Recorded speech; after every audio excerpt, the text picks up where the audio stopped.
Sí. Ok, listo, grabando. Bueno, buenas tardes a todos y a todas.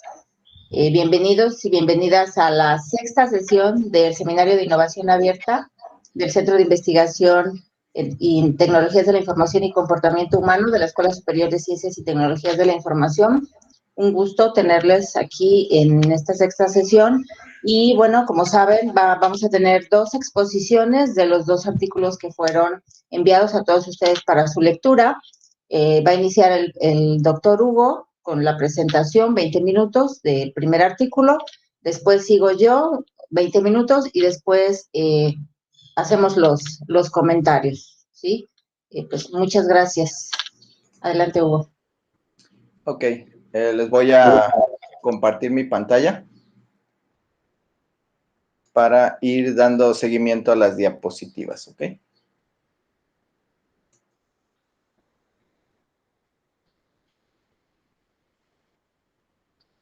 Listo, ahí se debe de ver.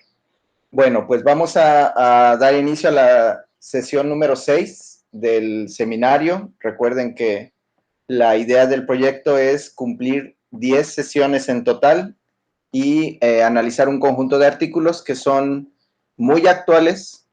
Creo que todos son del 2020 y es dando seguimiento a la idea de la innovación abierta. Voy a presentar yo el día de hoy el documento titulado El efecto de las estrategias de innovación abierta en los modelos de negocio. En este caso se presenta un estudio de caso múltiple en el sector de la automoción o automotriz. Los autores son Odriozola Fernández y Berbegal Miravent. Aquí quisiera yo agregar la nota de que este artículo nos fue cedido por los autores, ¿sí? Les escribimos diciéndole que no encontrábamos el artículo y nos lo facilitaron de sus archivos personales. Entonces, bueno, voy a comentarles de la introducción. De esta diapositiva he resaltado el tema de la ventaja competitiva por la siguiente razón. Dice, en las últimas décadas, las empresas y mercados han evolucionado considerablemente debido a su capacidad para organizar y transferir conocimiento, considerándolo como una ventaja competitiva.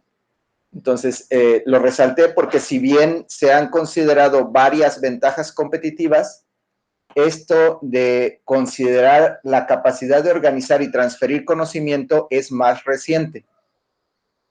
También resalté que canales de distribución, comportamiento del cliente, confiabilidad del proveedor y la disrupción de las nuevas tecnologías están alterando la forma tradicional en que operan las empresas. En nuestro caso, por estar en la Escuela de Tecnologías de la Información, pues nos interesa la disrupción que las nuevas tecnologías van desarrollando, ¿no? No solo las tecnologías de la información, sino el conjunto amplio de tecnologías incluidas y que son afectadas por las tecnologías de la información. Aquí voy a comentar sobre la innovación abierta en los modelos de negocio.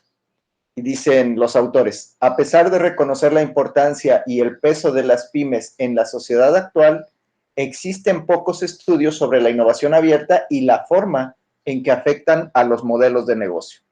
Se trata entonces de observar la relación entre los trabajos de innovación abierta y los trabajos de modelos de negocio. Entonces se tiene un objetivo. El objetivo de este trabajo, según los autores, es estudiar el impacto que tiene la implementación de estrategias de IA en el modelo de negocio de una empresa y, en consecuencia, en su desempeño. El desempeño considerado sobre todo a partir de los elementos de los modelos de negocio. Interesantemente, se habla de sobrevivencia empresarial dado los casos que están revisando. Y dicen, en este sentido se realizó un estudio de caso múltiple sobre 4 empresas que debido a la crisis económica estaban luchando por sobrevivir. ¿Qué ocurría? Pues despidos, facturas, pagares pendientes y retrasos en los pagos entre empresas. Una vez que estas empresas implementaron prácticas de innovación abierta, pudieron ajustar sus modelos comerciales y sobrevivir. El marco de referencia en este estudio es el utilizado por Saevi y Foss, quienes distinguieron 4 medios que las empresas podrían utilizar para introducir estrategias de innovación abierta. Estas 4 estrategias son las que se mencionan aquí, basadas en mercado, basadas en, bueno, lo dejé como multitud, dado que es un gran conjunto de participantes, basadas en colaboración y basadas en redes. Esas 4 estrategias son las que se comentan de Saevi y Foss. Se examina también la implementación de estas 4 estrategias y cómo éstas cambian el modelo de negocio en los 4 casos que se analizan. Finalmente, el elemento central es el desempeño de la empresa, ¿no? Recuerden que estaban las empresas tratando de sobrevivir. Se utilizó el modelo de negocio Canvas, definido por Osterwalder y Pigner, examinando cuáles de los 9 bloques de construcción fueron modificados. Enseguida, hola José Luis, enseguida se va a presentar el modelo de negocio Canvas, que tiene 9 elementos y se va a relacionar con las 4 estrategias de introducción de innovación abierta que mencionamos antes. Entonces, les recuerdo, me voy a regresar a una diapositiva para recordar. Las estrategias son las que están abajo, de mercado, de multitud, de colaboración y de redes. Y esas 4 se van a relacionar con los 9 bloques del modelo Canvas, ¿sí? En eso se va a centrar el trabajo. Comentando de la innovación abierta y los modelos de negocios, desde un punto de vista académico, este trabajo combina 2 cuerpos de literatura diferentes. Y eso es interesante, sobre todo porque tenemos varios estudiantes en el seminario, de cómo este trabajo resalta que por un lado están los trabajos de innovación abierta y por otro lado están los que tienen que ver con modelos de negocio. Y en este trabajo se pretende relacionar esos 2 cuerpos de literatura. Los casos de estudio nos permiten ir un paso más allá de la teoría y analizar el efecto de esos modelos en empresas o casos reales, ¿no? A nivel práctico, el estudio ofrece recomendaciones sobre cómo las pymes pueden mejorar su desempeño incorporando este tipo de estrategias y viendo cómo otros casos las han usado y las han implementado. Me voy a pasar aquí a los fundamentos teóricos. Hay que tener en cuenta que se está usando el modelo de negocio Canvas como una herramienta conceptual. Entonces, los autores comentan lo siguiente. Según lo definido por Osterwalder y colaboradores, un modelo de negocio puede entenderse como una herramienta conceptual que contiene un conjunto de elementos y sus relaciones y permite expresar la lógica del negocio de una empresa concreta, ¿no? Es como una radiografía de la empresa a través del modelo Canvas, ¿no? Además, es una descripción del valor que una empresa ofrece a uno o varios segmentos de clientes y de la arquitectura de la empresa y su red de socios para crear, comercializar y entregar valor y capital de relación para generar flujos de ingresos rentables y sostenibles. Ahí se amplió un poquito, pero se centra en la generación de valor, ¿no? Finalmente dice, sin embargo, vale la pena señalar que no existe una definición generalmente aceptada de modelo de negocio, ¿no? En términos de investigación es bastante importante esa observación. Luego, hay que tener en cuenta una cierta cualidad que los autores consideran valiosa al relacionar la innovación abierta con el modelo Canvas. Y dicen, según Chesbrough, la experimentación en modelos de negocio, es decir, explorar oportunidades y barreras, es de suma importancia para seguir siendo competitivo en el mercado y consolidar resultados. Es decir, los modelos de negocio no mejoran ni empeoran, sino que evolucionan y están en constante movimiento. Una crítica que los autores hicieron hacia otros trabajos es que los trabajos eran muy rígidos y que ellos consideraban que se requería flexibilizar el modelo. Y entonces comentan esto, ¿no? De que los modelos de negocio evolucionan y están en constante movimiento. Aquí el punto importante que hemos estado hablando, ¿no? Generar valor. La misión de una empresa no es solo detectar oportunidades en el mercado, sino también generar valor a través de innovación permanente, que debe ser percibida tanto por consumidores como por el entorno. Sin embargo, el modelo de negocio es fácil de adoptar desde el punto de vista de un investigador, pero no desde el punto de vista de un profesional. Y sobre todo porque el foco de atención de cada uno de ellos es diferente. Dice, los gestores de pymes disponen de poco tiempo para adoptar estas medidas. ¿Por qué? Pues porque están centrados en las ventas y no tienen una visión global, ya que los recursos tecnológicos, humanos y financieros, pues les atraen su atención e impiden realizar un seguimiento exhaustivo de actividades que se llevan a cabo en esas áreas, ¿no? Por tanto, los modelos de negocio deben ser más abiertos y flexibles para que las empresas puedan competir con éxito en el mercado, servir de apoyo. Hablando del modelo Canvas, este modelo se ha convertido en una sencilla herramienta de diagnóstico para empresas y emprendedores a la hora de analizar fortalezas y debilidades de la empresa, la competencia, los canales de distribución y su relación con los grupos de interés. Entonces, en ese sentido, el modelo Canvas es una herramienta de diagnóstico. Luego, la imagen resultante, que es la radiografía que les decía yo, muestra cómo una empresa crea valor para los clientes, ¿no? Ya decíamos, el modelo está centrado en crear valor y crear valor pega muy bien con otras cosas que hemos estado intentando en el grupo que le hemos llamado Céitico, a través de la agilidad y que ahora hemos vinculado con la innovación abierta. Esto que tenemos en pantalla es una descripción de los bloques de construcción del modelo Canvas. En azul están circulados los elementos principales que toma en cuenta el modelo. Está el segmento del consumidor, la proposición de valor, los canales de consumo, las relaciones de consumo, los flujos de ingresos, los recursos clave, las actividades clave, los socios clave y la estructura de costos. Esos elementos son los que se consideran para el modelo Canvas. En el documento, pues viene una descripción más amplia, ¿no? Que se puede consultar ahí para ver a detalle cada uno de ellos. Este es el modelo tomado como bloques.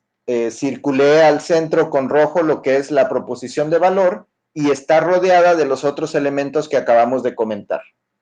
Los autores la propusieron para dar una idea de cómo es la imagen del modelo en términos de bloques.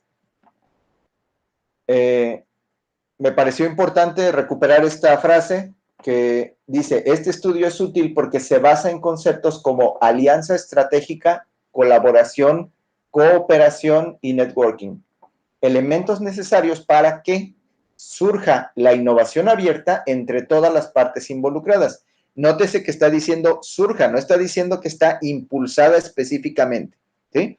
En otros documentos que hemos analizado en las quincenas anteriores, había, por ejemplo, el caso del consorcio del que hablábamos, era una iniciativa directa a impulsar la innovación abierta.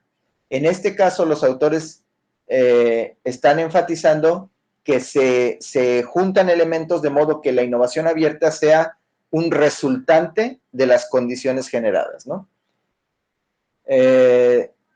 En todas las partes involucradas en el proceso de innovación y que pueden afectar al modelo de negocio de la empresa. Me voy a pasar a la parte 3, que es el diseño de la investigación. Voy a comentar pocas cosas, el documento es un poco más amplio que esto. Sobre todo, quiero enfatizar que los datos se recopilaron desde octubre del 2018 hasta enero del 2019 mediante entrevistas. Ya hemos visto en estos trabajos que la entrevista es una herramienta bastante importante. Luego, las entrevistas fueron semiestructuradas y tenían como objetivo examinar la forma en que las empresas implementan estrategias de innovación abierta, su impacto en el modelo de negocio y, en última instancia, en el desempeño de la empresa. Esto que tenemos en pantalla es una tabla que describe las 4 empresas que se están analizando y algunos de las categorías en las que se analizan, ¿no? Entonces, por ejemplo, hasta arriba, los nombres se cambiaron, ¿no? Para no involucrar directamente los nombres de las empresas. Se cambiaron los nombres, pero están los años de fundación, 79, 98, 83 y 94. La actividad de negocios a la que se dedican, hay 2 fechas, está el 2017 y está el 2007. Retomaron los datos, además de las entrevistas, de otras fuentes que son públicas y que se pueden acceder para obtener información de las empresas que se están analizando. Entonces, bueno, esa tablita es como la tablita de información para el artículo para ver los casos que se van a analizar enseguida. Y aquí pasamos a los resultados. Entonces, hay 4 casos que se analizan, obviamente son 4 estrategias. La primera estrategia o el primer caso consistió en diseñar un modelo de negocio para una estrategia de innovación basada en mercado. Otro caso es diseñar el modelo de negocio para la estrategia de innovación basada en la multitud de participantes. El tercero es diseñar un modelo de negocio para la estrategia de innovación pensada colaborativamente. Y el cuarto caso es un modelo de negocio para una estrategia de innovación basada en redes de colaboradores, ¿no? Hay 4 elementos en el análisis de cada caso. Se analiza el origen de la empresa, las dificultades que enfrentaba, la estrategia que siguieron y los impactos que se observaron sobre el modelo de negocios. Entonces, para no alargarme mucho, yo solamente voy a comentarles del primer caso. El primer caso es diseñar un modelo de negocio para una estrategia de innovación basada en mercado. ¿Qué pasó aquí? La empresa es una empresa fundada con 40 años de antigüedad. Se dedica a la fabricación de engranajes de precisión y componentes adaptables a espacios reducidos. Todas las empresas que se revisan aquí son empresas que tienen que ver con el sector automotriz. Operando en los sectores de automoción, ventas y electromecánica de cosas automotrices. ¿Qué dificultades se enfrentaba? Pues durante la crisis de 2009, la empresa tenía una facturación importante y tenía, digamos que, ganancias también importantes, ¿no? La situación de la empresa cambió en la última década. La empresa empezó a facturar menos hasta alcanzar una facturación que era la mitad de la que tenía en 2009.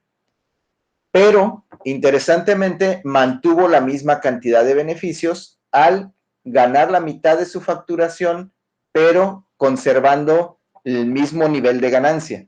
Entonces, esa es una cosa interesante, ¿no? ¿Qué estrategias siguieron? Esta empresa basó su estrategia en la diversidad del mercado.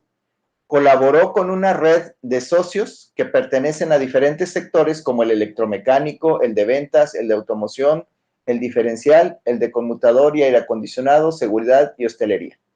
Entonces, los socios participaron en las actividades de investigación y desarrollo de la empresa. Digamos que la empresa RCL aprovechó que pertenecía a una asociación en la cual sus socios de negocios participaron de sus actividades de investigación y desarrollo, permitiéndoles eficientar su actividad. ¿Qué impactos tuvo sobre el modelo de negocios? Al estar en contacto con los clústeres de innovación, la empresa recibe proyectos del sector de la automoción, es decir, en términos del modelo Canvas, eso incide en sus actividades clave.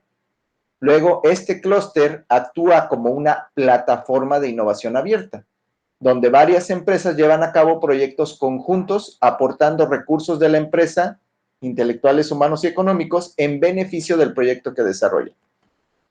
Teniendo en cuenta que es el clúster, Cada proyecto iniciado por RCL se utiliza para conocer nuevos clientes. lo que generalmente aumenta el número de clientes para nuevos proyectos. En términos del modelo Canvas, esto tiene que ver con las relaciones, el bloque de las relaciones con los clientes. En resumen, el modelo de negocio ha cambiado en términos de la relación con los clientes, la propuesta de valor, la reducción de costos estructurales y la selección de actividades claves a realizar. De ese modo relacionan innovación abierta con el modelo de negocio. Este es un resumen de los 4 casos. Si ven, ahí están las 4 empresas. En la columna del medio está la estrategia de innovación abierta y en la columna de la derecha están los principales impactos sobre el modelo de negocio. Entonces, por ejemplo, el que estábamos viendo, la empresa que estábamos viendo ahorita, que es RLC, es una estrategia de innovación basada en red y tiene por los principales impactos las actividades clave, las relaciones con los consumidores, los costos estructurales y la proposición de valor. Finalmente, pues los comentarios y las observaciones finales. Se comenta que este trabajo complementa la literatura existente al mostrar que el uso de estrategias de innovación abierta ayuda a las empresas a transformar sus modelos de negocio y en última instancia a ofrecer un nuevo valor a los clientes, que es lo que ocurrió en los 4 casos. Estas 4 estrategias han estado en la base de la transformación de su negocio y han afectado a varias partes de los bloques en el modelo de negocio.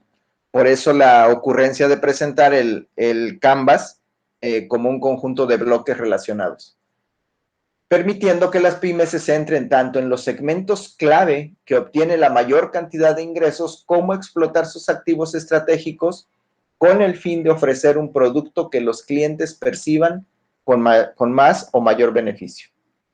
Esa es lo que recuperé del documento que les estaba yo comentando.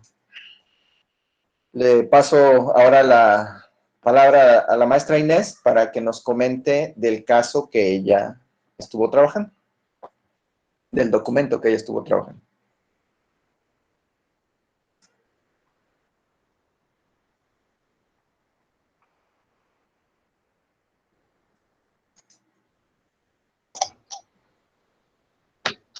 ¿Ves mi pantalla? Sí. Ok. Bueno. El siguiente documento habla sobre diplomacia corporativa. Tiene como título Estrategia e Instrumentos de Diplomacia Corporativa y hay una breve discusión sobre diplomacia corporativa y dinámica cíclica de la innovación abierta. Los autores son Gea, Parra, Meroño y Guandosel. El periódico, la revista, por así decirlo, la tiene publicada en 2020, pero en línea estuvo publicada en 2019. Es un trabajo bastante extenso. Yo la verdad es que traté de hacer un resumen, pero inicia hablando de cuestiones económicas, de un índice de inversión en las corporaciones, en las empresas multinacionales, ¿no? Y yo voy a resaltar algunas cosas, ¿no? Sobre, en contextos como el que estamos viviendo, que se menciona que en esta nueva realidad las empresas perciben señales claras de una nueva mentalidad corporativa, ¿no? Que una nueva mentalidad corporativa es vital para operar en el entorno global. Y que, bueno, en su papel social como agentes económicos están pasando a un papel paralelo como agentes políticos y sociales, ¿no? Entonces, eso hace que las empresas multinacionales y sus directores ejecutivos pues entren en esta como arena diplomática, ¿no? Y con aires de diplomacia. Se menciona donde la legitimidad corporativa o licencia social para operar y la gestión de las partes interesadas se vuelven cruciales, elementos cruciales para la supervivencia de los negocios internacionales. Entonces se habla de que las multinacionales más exitosas, ¿no? Hacen de la experiencia en aires internacionales un elemento central de sus operaciones y esto internalizan muchos elementos aplicados tradicionalmente por los gobiernos para mejorar su capacidad y en este sentido, pues, mejorar competitivamente, ¿no? Los académicos han etiquetado esta práctica como diplomacia corporativa o empresarial. Dice, si una multinacional quiere cambiar su mentalidad y apostar por la gestión estratégica de influencia a través de la diplomacia empresarial, debe actuar sobre los 5 vectores mencionados. Entonces, estos vectores que se consideran como características dentro de esta estrategia son el tiempo de respuesta, la información, el campo de acción, el entorno social y el valor añadido, ¿no? Esto que tiene que ver con la estrategia de diplomacia corporativa como un cambio de mentalidad, ¿no? Que va a influenciar en todo, en ese entorno. ¿Cuáles fueron las preguntas de la investigación? Bueno, uno, ¿qué es la diplomacia empresarial y cuál es el nivel de conocimiento existente al respecto, específicamente en España, que es donde se llevó a cabo el estudio? Participaron agentes de otros países y de varias corporaciones, pero principalmente habla mucho de España.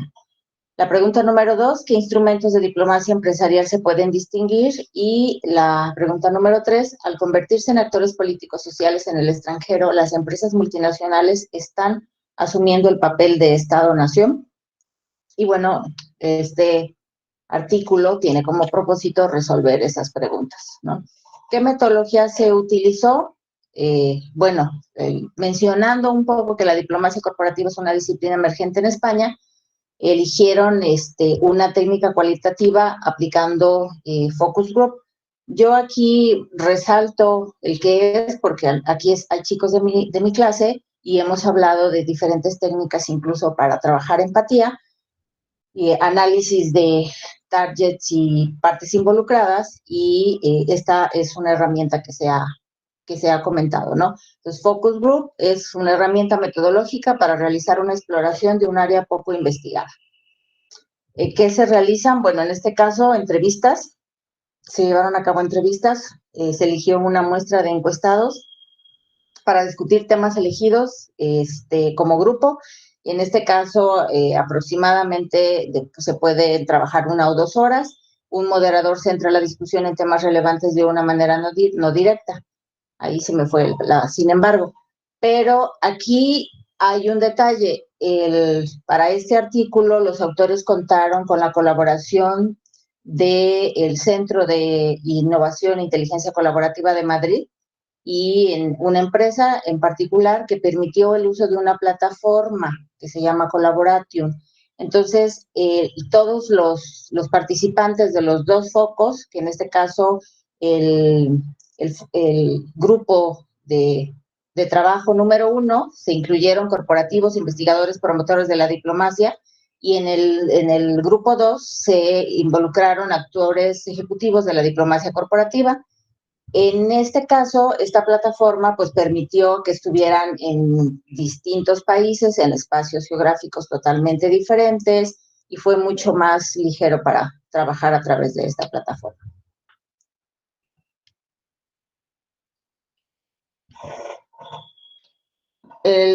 Más ampliamente, quienes estuvieron en el grupo 1, como podemos ver en la tabla, pues hubo profesores, promotores de la diplomacia en términos de internacional, de diplomacia internacional, y también se contó con un ejecutivo español de alto nivel de una multinacional estadounidense. En el caso del grupo número 2, hubo actores ejecutivos de la diplomacia corporativa, representantes de otras empresas multinacionales, diplomacia estatal, representantes de diplomacia estatal española, un cabildero internacional español, de una corporación internacional otra vez, y un exdiputado español del Parlamento Europeo. Entonces, se hicieron una serie de preguntas, ahora las voy a comentar. ¿Por qué se utilizó esto de los focos? Porque dice, bueno, ofrece beneficios sustanciales en términos de calidad y la naturaleza de los datos recopilados sobre técnicas más familiares, ya que ofrece un contexto social que permite a los participantes interactuar entre sí, compartiendo y reflexionando sobre las experiencias de los demás y de las formas de trabajar. Entonces, en este caso, pues era profundizar en la importancia de las estrategias a través del intercambio de ideas y las opiniones de expertos en internacionalización empresarial, ¿no? Y en este caso, pues poder generar conocimientos nuevos acerca de la diplomacia empresarial. Y debido a la flexibilidad del formato en línea, se utilizaron solamente 6 preguntas que ellos llamaron 6 desafíos. Me voy a ir directamente a los resultados, ya colocando los desafíos y cuáles fueron las apreciaciones y las aportaciones de cada grupo. El primer desafío es, ¿cree que las empresas multinacionales gestionan de forma adecuada y autónoma sus políticas sociales e influencia cultural de los mercados externos? Acuérdense que en el grupo 1 hay académicos, hay ejecutivos de multinacionales, y en el grupo 2 prácticamente hay ejecutivos de altos niveles e incluso algunos actores políticos. Entonces, para esta pregunta en específico, sí hay algo de diferencia. El primer grupo dice que las empresas se concentran en el resultado final. Creo que muchos podemos pensar que efectivamente eso es cierto, ¿no? Si se piensa que las estrategias de la responsabilidad social corporativa son suficientes y no comprenden la necesidad de estrategias autónomas e interactivas para el análisis y la gestión del riesgo geopolítico. En algunos casos, algunos participantes comentaron que la falta de interés es característica de las empresas multinacionales españolas, así tal cual lo mencionaron, que dice que carecen de una visión más amplia, no comprenden en su totalidad el impacto real, positivo o negativo de las actividades no comerciales que tienen que ver con justamente las relaciones políticos, sociales, culturales, en general, con el entorno donde se encuentra la empresa, ¿no? Otros comentan que otros participantes en este grupo tienen la apreciación de que las empresas multinacionales pueden contar con la ayuda de las instituciones públicas para gestionar de forma autónoma y adecuada su influencia, pudiendo posteriormente diseñar su política propia en cada uno de los mercados. Esto es en el grupo 1. Cuando se le hizo la pregunta al grupo 2, ellos comentaron en general que las multinacionales, bueno, hubo como 2 diferencias. Por un lado, unos comentaron que las multinacionales españolas necesitan hacer un cambio de paradigma que las lleve a ser conscientes de la necesidad de influir en el entorno en el que trabajan. Y nótese ahí como menciona también el cambio de paradigma. Y otros comentaron que la empresa española no ha internalizado el valor del no mercado, ¿no? Simplemente es como vamos por también el resultado final, señalando que hay un cambio de estrategia pendiente por parte del Estado. Eso es algo que comentan mucho, no específicamente muchas cuestiones como geopolíticas específicamente. El desafío número 2, pregunta número 2, ¿qué instrumentos son los más importantes para ejercer una influencia efectiva en la búsqueda de objetivos económicos y comerciales? Aquí, en este caso, se consideró que los 2 grupos coincidían en que de las opciones propuestas, la más importante es trabajo en red. En ese sentido, pues, tiene relación con lo que el doctor Hugo nos acaba de comentar, que consiste no solo en tener buenas habilidades de relaciones públicas, sino también en una agenda de alto nivel y contactos clave adquiridos a través de años de trabajo. Sin embargo, uno de los expertos aclara que no es necesario centrarse solo en ellos. Esto es muy interesante y lo dice tal cual lo comenta uno de los expertos de los grupos. En el mundo de la diplomacia digital, las partes interesadas de nivel inferior también pueden hacer daño, lo cual me causa curiosidad. Desafío número 3, las empresas multinacionales asumen roles de Estado-nación para obtener una ventaja competitiva. También aquí hay algunas diferencias. En el primer grupo, algunos dicen asumen los roles de Estado, siendo en muchos casos directamente proporcional al tamaño y la dispersión geográfica de la multinacional. mientras que en el mismo grupo otros dicen asumir los roles del Estado debe ser sin duda un objetivo de cualquier empresa que aspire a ser una multinacional, aunque el concepto del rol de Estado está sujeto a interpretación.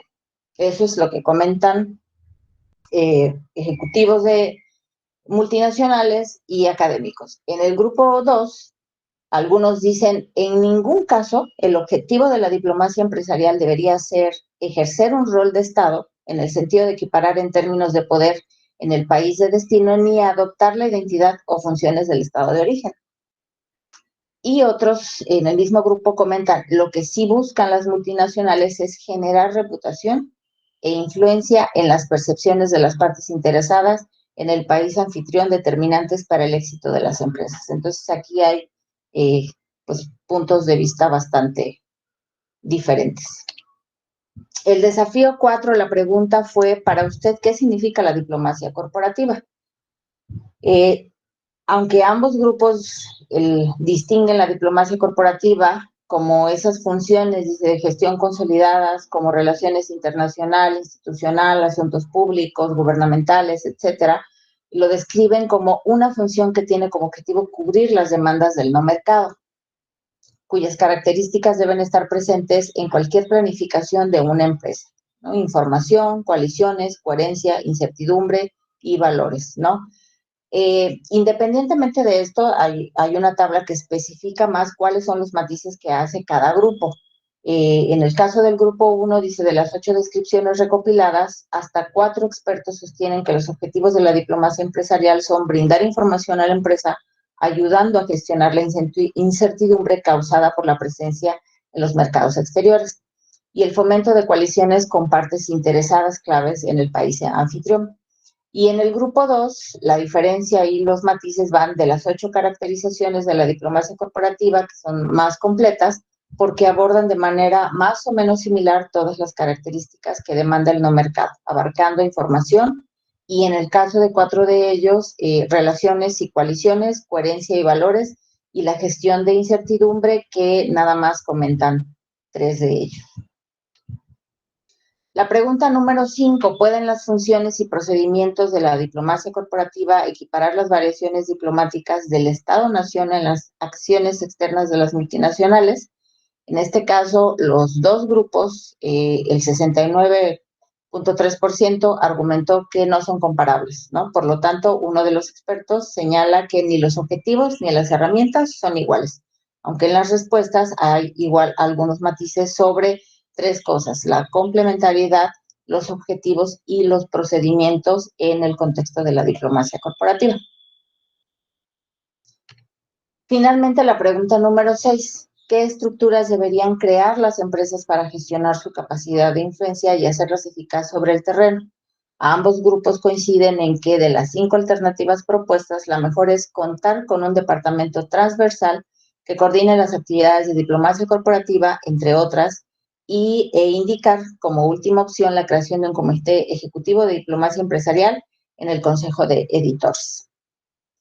Entonces, dentro de la metodología, pues estaban dispuestas estas 6 preguntas y estos fueron los resultados que se encontraron. Esta es como la parte que tiene que ver con la innovación abierta, la discusión que se hace sobre diplomacia corporativa y dinámica cíclica de la innovación abierta.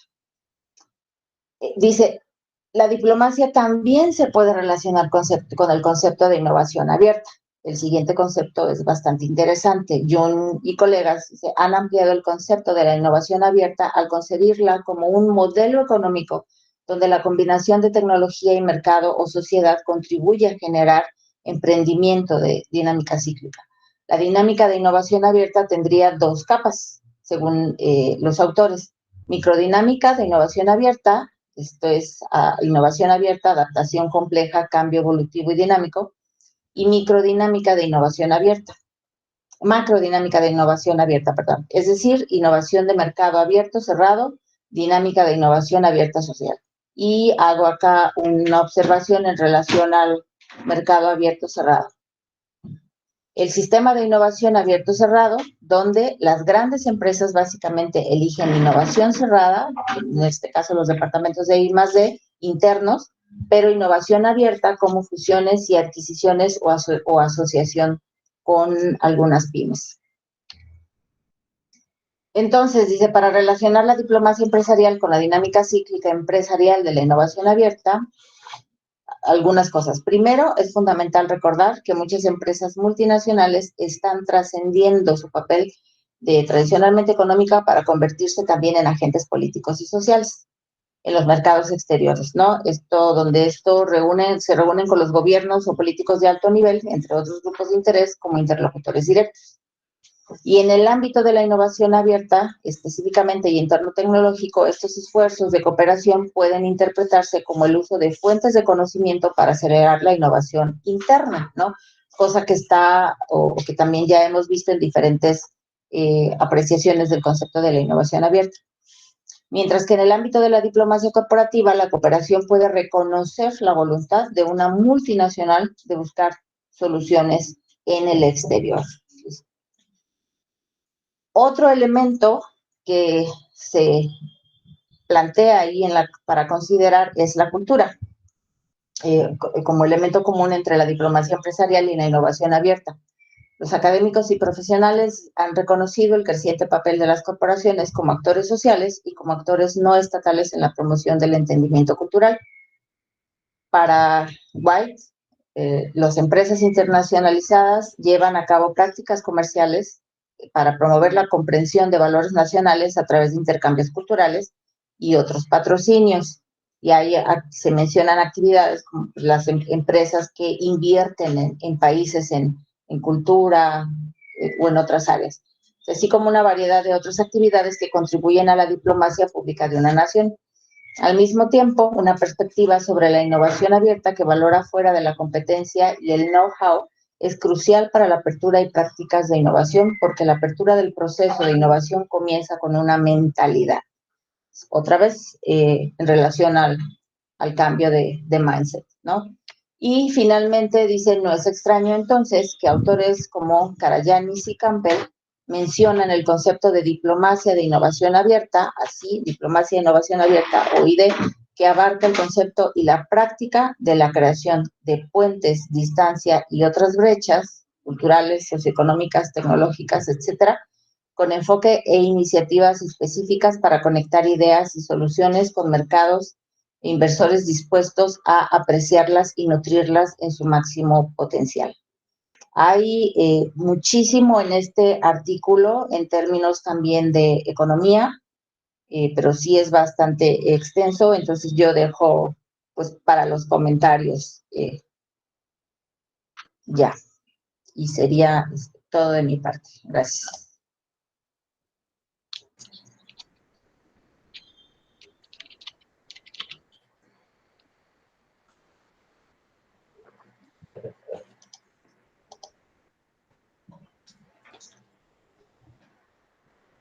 Pues no sé, había dicho el doctor César que nos iba a comentar sobre las transnacionales, multinacionales, internacionales. Eso se llama que lo ponen a uno de primera cuando no ha venido nunca, ¿no? Voy a tratar de desde mi ingenuidad académica y ya no puedo decir que de matemáticas porque ahí hay colegas. Sí. Hacer algunos comentarios de los dos artículos. Primero quiero señalar en dónde están publicados, ¿sí? Sí. El primero que plantea Hugo está publicado en una revista internacional de propiedad intelectual. Y lo voy a ubicar por una razón, y es que ahí no solo se debate el concepto de modelo de negocio, sino que se plantea repensar el concepto de modelo de negocio. Eso es uno de los planteamientos que están ahí. La segunda es que me parece interesante de ese artículo lograr tener una estructura de 8 elementos, un octágono, que tenga una relevancia de análisis para 4 opciones y que muestren las diferentes posibilidades que tienen las opciones. Y el que mostró Hugo, la importancia de que sea en red o que sea colaborativo. Decir que el artículo, para mí, el gran aporte está en no exactamente en el octágono, sino que es la teoría, sino en ver 4 formas posibles de hacer una reinterpretación de modelo de negocio y del mismo concepto de modelo de negocio. Eso me parece que ese elemento se vuelve interesante. Aunque el artículo, que pues claro, publican en inglés, pero los 2 artículos son de propuestas españolas, hay una particularidad y es que en el artículo que plantea Hugo sobre estos elementos de desarrollo de cómo mirar el modelo de negocio y cómo generar con la innovación abierta de modelos de negocio, y la metodología de estudio de casos muestra lo siguiente, según yo, en una interpretación, y es, aquí hay un gran aporte metodológico de cómo poder hacer modelos de negocio, y me voy a regresar, yo sé que yo no he discutido los otros artículos, pero tiene que ver con el concepto de valor que planteó Hugo ahora y que está en los artículos anteriores, sobre todo en el ejercicio del artículo que muestra que con 4 actores de una cadena de valor se comienzan a hacer pares y triadas diferentes, ¿no? Recuerdan ese artículo de hace 15 días, ¿no? De la importancia de hacer la manufactura, el proveedor, el mayorista, el minorista, ¿no? Y estos 4 elementos de pares y de triadas. Digo que me parece que el artículo que está en esta parte de derecho intelectual, me parece que lo que más se rescata es la posibilidad de ver la caracterización de 4 opciones de unas pymes no tan chiquitas, que eso también es muy particular en el artículo, porque unas pymes no nada que ver con lo que estaban diciendo con Mayela del café, ¿no? De Veracruz. Estas pymes son parte automotriz muy importante, ¿no? Pero creo que hay que destacar, por ejemplo, el caso de Red, no se puede tener alternativa de desarrollo si no se hace de manera colaborativa, que es uno de los elementos que también se presenta. Entonces, el artículo me parece que da grandes elementos para la metodología. Lo que habrá que cuidar es que entender que ese concepto de pyme que está en ese artículo no es un concepto de pyme que hacemos en América Latina, ¿sí? Ese es un elemento que hay que considerar. La segunda es que yo creo que sí da visos de los casos y sobre todo por la metodología de estudios de casos, las posibilidades de actividades. Y a eso quiero entonces ponerle énfasis para ir al otro artículo, y es, yo no sé, Hugo, y te lo voy a pedir a ti que fuiste más juicioso, más estudioso ahí, si realmente ahí, en una consideración de una sociedad 4.0, porque ahí hay una consideración de sociedad 4.0, pero como en la intersección de la sociedad del conocimiento y la sociedad 4.0, porque la propuesta no tiene tecnologías convergentes ni emergentes, tiene tecnologías alrededor de la sociedad del conocimiento, ¿sí? que caracteriza estas metodologías. Lo que quiero decir es que el artículo muestra un presente, pero no presenta una proyección, primero, ¿sí? 2, que el artículo da visos muy importantes alrededor de la posibilidad de las metodologías.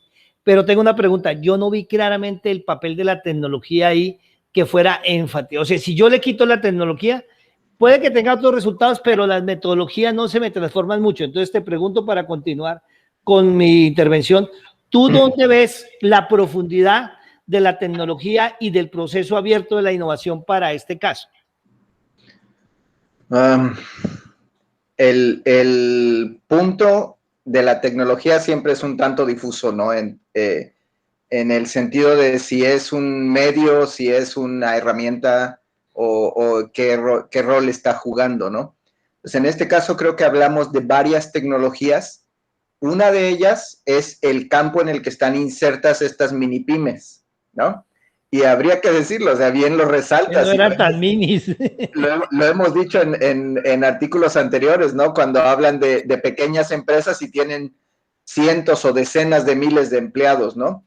Creo que en este caso son mini pymes o pymes porque están comparándolas con las enormes empresas automotrices con las cuales ellas colaboran, ¿no?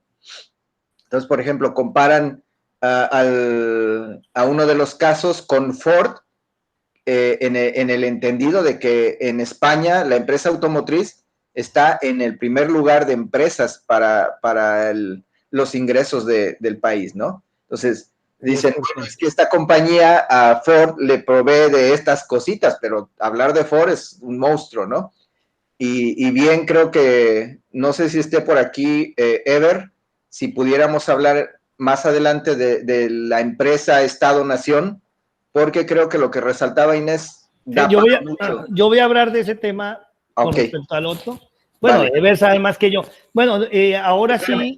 Déjame que acabe lo de la tecnología en el sentido de que las empresas son empresas que aparentemente forman parte de un entorno tecnológico por ser empresas que tienen que ver con lo automotriz, ¿sí? Eso sería en cuestión de que su objeto de trabajo sea considerado tecnológico, porque además incluyen ventas y otro tipo de líneas de negocio, ¿no? En su abanico de negocios. Pero si por tecnologías estamos viendo las posibilidades de usar estas metodologías como tecnologías suaves, ahí no sé, César, si esa pudiera ser la pregunta. Yo creo que vi las metodologías porque el artículo especifica que su idea de modelo de negocio también tendrá que hablar con los otros procesos que tienen que ver con ir hacia el cliente, y en ese proceso de clientes está, por ejemplo, el marketing, ¿sí? Ya. Ese creo que ahí, por eso lo quiero ubicar en un momento de la sociedad. O sea, este no es un momento de sociedad textual, teórico, sino un momento de sociedad del conocimiento, que digamos es un pasado muy cercano que tenemos y que aún convivimos en él, y que tengo que hacer aquí paréntesis, nuestra universidad y muchas universidades en la América Latina todavía están incrustadas en esta sociedad del conocimiento, en donde privilegian la competencia cognitiva, ¿no? Cierro paréntesis. Y el artículo está basado en la posibilidad de unas tecnologías de información y de comunicación, ¿sí? Por lo tanto, la ubica en un contexto de sociedad del conocimiento, y entonces ahí la tecnología está más dada desde la posibilidad de, por ejemplo, el marketing y cómo hago toda la distribución sobre el conocimiento del negocio que desarrollo. Y nótese que yo entiendo que el artículo plantea no, aunque hace 4 casos, no está planteando la descripción de la empresa, sino del modelo que establece la empresa. Y eso ahí me parece una caracterización relevante del artículo que uno pudiera retomar y contextualizar. Y voy a ir al caso de Veracruz para el café, o sea, y ahí yo retomaría cosas como las siguientes.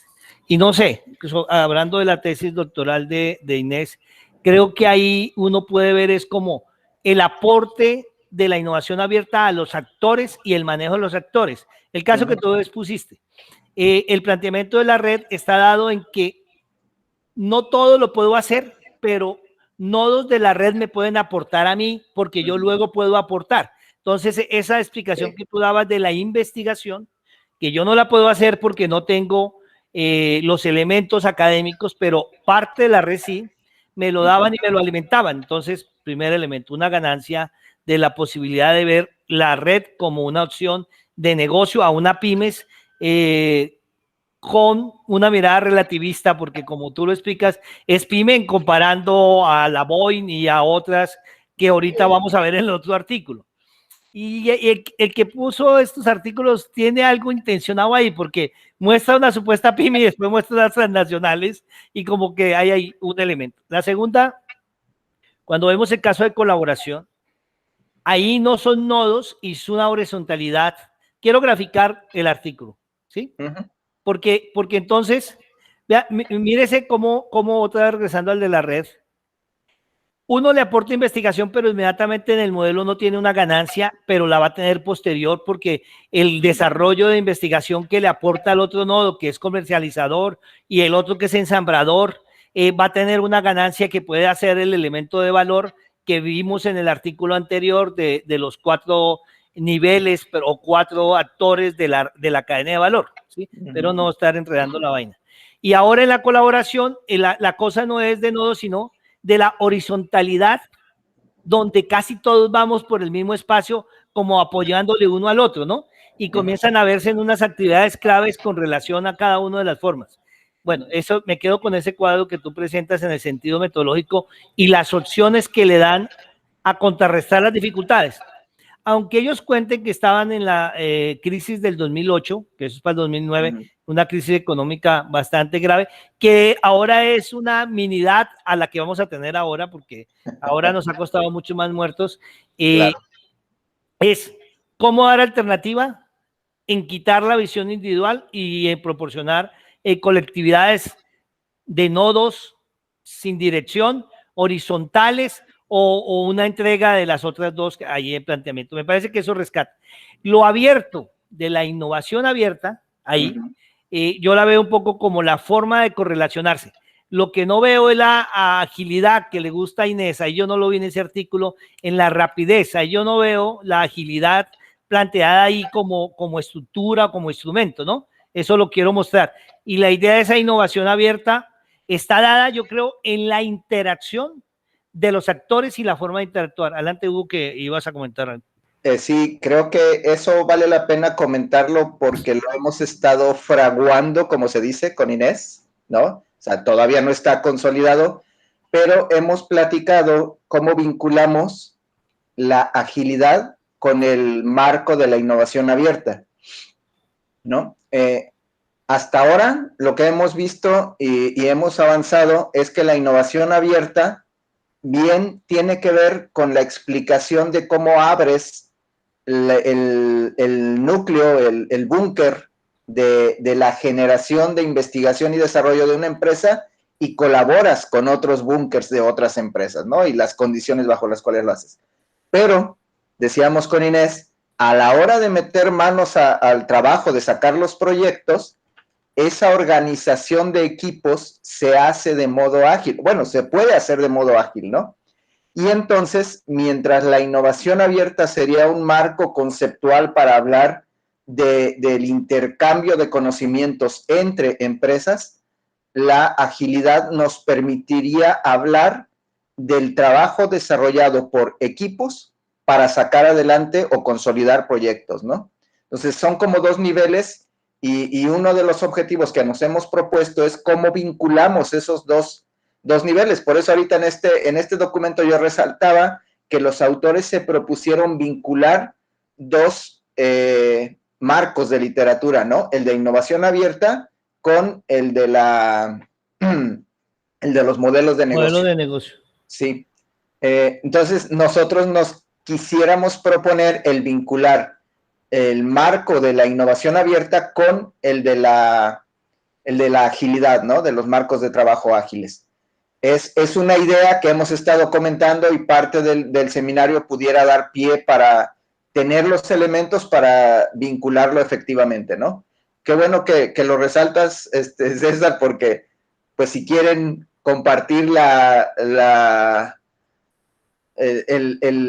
lógica, ¿no? El estar comentando de hasta que logremos consolidar una aproximación, ¿no? Y justo el artículo que me parece que los dos, o la categoría de revista se muestra, es sí, la capacidad de poner un muy buen marco teórico y sobre todo el concepto de modelo de negocio. Sí. Y lo voy a resaltar porque tiene que ver con los artículos anteriores y la idea de valor. Y es que yo siento que el artículo nos está diciendo, según las 4 formas que ya no son individuales, que ya no son aisladas, que están de interacción y comunicación de grupos de pymes, me va a permitir repensar el concepto de modelo de negocio, que tiene 4 páginas de elementos teóricos en el documento, y me va a poder dar elementos de conversación con el otro marco teórico que desarrolla ahí, que me parece rescata. Y yo, para cerrar ahí, para no profundizar, tengo varias cosas ahí, pero como tenemos estudiantes y para nosotros mismos, le ayuda a uno para pensar en la metodología, ¿sí? Como advertías antes de iniciar. Estudio de casos, análisis del caso, la capacidad de síntesis en cuadros en donde hago representaciones de elementos claves de los casos, en donde puedo, entre comillas, y haciendo modificaciones, reproducir no los modelos, sino reproducir las metodologías, ¿sí? Sí. Usar un buen marco teórico, pero con la intención de que el concepto clave, que es la categoría de modelo de negocio, la pueda transformar y dar una puerta de diálogo con otro marco teórico que es la innovación abierta. Claro.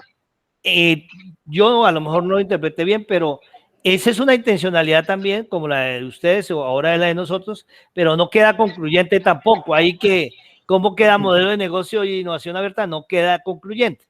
Claro, No. lo que sí le da gran peso es al desarrollo metodológico, que es como la gran ganancia del lector cuando lo ve. Eso me parece que es muy particular. También tiene que ver, y eso piensa uno en México y en Querétaro, en este tipo de pymes, si la quiere ver así, que pudiera desarrollarse en las ensambladoras que hay de aviones en Querétaro. O sea, hay una visión que ahí la tecnología es lo de menos, porque es un producto, ese es un producto tecnológico de alta gama, pero ahí la tecnología no es la gran cosa. Y sigo diciendo que ahí el artículo me queda en una sociedad del conocimiento con una tecnología para el marketing, la distribución, etcétera, y la ayuda. Eso yo lo tomo ahí. Sí. Y quiero hablar de lo territorial para finalizar esta y empezar la otra. Ok. Y es que el elemento territorial, usted tiene un artículo en inglés que le habla de unas metodologías que juega un papel ahí de autor, las patentes, etcétera, pero te está hablando de un caso español, de un porcentaje altísimo de Producto Interno Bruto del país. Y entonces no te está hablando de un país avanzado tampoco, porque España, ustedes que conocen, España tampoco es que sea el gran avance, o sea, no te está hablando de Alemania, ¿sí? Que tiene la Volkswagen con un elemento muy particular, con la Audi, pero te está diciendo, bueno, pero este país se ha sostenido en la automotriz. Y te está hablando de un pedacito muy chiquito de la automotriz, por eso puede ser que sea la pyme, pero muestra entonces ahí algo que es el territorio se vuelve importante porque es un país pobre como España, muy pobre, entre otras, España es muy pobre, logra tener buena cantidad de divisas porque le da al resto de Europa carros que le pueden contribuir a ciertos elementos económicos. O sea, ahí también hay un elemento de un país pobre ensamblador, que es el caso de Puebla en México, para Brasil, etcétera, pero que le da una posibilidad de Producto Interno Bruto y le da opciones a la Europa que tiene más dinero. Ese elemento territorial es muy clave, porque hacer pequeño, delante de la Volkswagen, lo que hace es lograr la metodología, y es donde rescato ahí y cierro. Y yo voy a ir a la otra. El otro artículo es malvado, es un artículo neoliberal, y si está Elber ahí, ojalá me ayude. Es un artículo hecho por los neoliberales, hecho para dar doctrina esencialmente a los globalistas. Cuando hacen la encuesta y algunos por disimular, pero pues también depende a quién le preguntas, la respuesta es clave globalista. Y dice, o sea, está George Soros, el espíritu de George Soros en ese berraco artículo. Perdón que soy colombiano y cuando pienso así despacio pienso muy colombiano. Y es la empresa transnacional, la ETN, la empresa transnacional debe, lo dice con descaro y además debe ser Estado-nación. Y reconceptualiza el concepto de Estado-nación porque le quita el límite y dice, y voy a retomar el concepto, voy a hablar de una categoría ahí, de diplomacia clásica de la política y se la voy a poner en la diplomacia corporativa, pero le advierto, mi diplomacia clásica y la corporativa son iguales porque yo como transnacional, es lo que dice el artículo, en mi interpretación, ¿no? Yo como transnacional soy Estado y nación. Si yo soy Estado y nación, mi territorio es en donde yo esté, fíjese. Entonces no golpeo un país, golpeo muchos. Claro, habla de estos casos, pero si usted traslada el artículo a dos joyas, les voy a poner dos joyas de transnacionales, o tres, una que tiene que ver con el ámbito de nosotros, uno de los 4 jinetes, Amazon.com, que es un desastre abusivo con la gente. Lean el libro, ahí está un libro, Conocer por dentro de Amazon, donde a la gente la tiene muchas horas, etcétera. No paga impuestos en Estado de Naciones de ningún lado, porque él se cree Estado de Nación.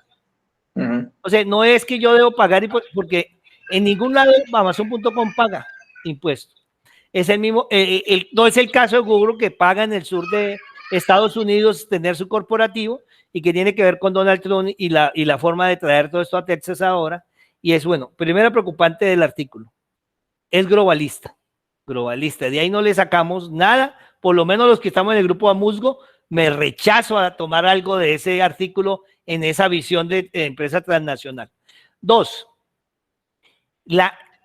el enojo por lo menos se está tomando desde ahí, ¿eh? El llamado es fundamental porque, hermano, dice, usted no solamente va a ser, entonces uno, perdón, usted no solamente va a ser un elemento económico, sino que se vuelve un elemento político y se vuelve un elemento ideológico, y lo dice con claridad, y dice a vos, vea, usted que va a ser un diplomático, si usted se quiere graduar en diplomacia de las transnacionales, tiene que aprender a hacer Odebrecht, ¿sí?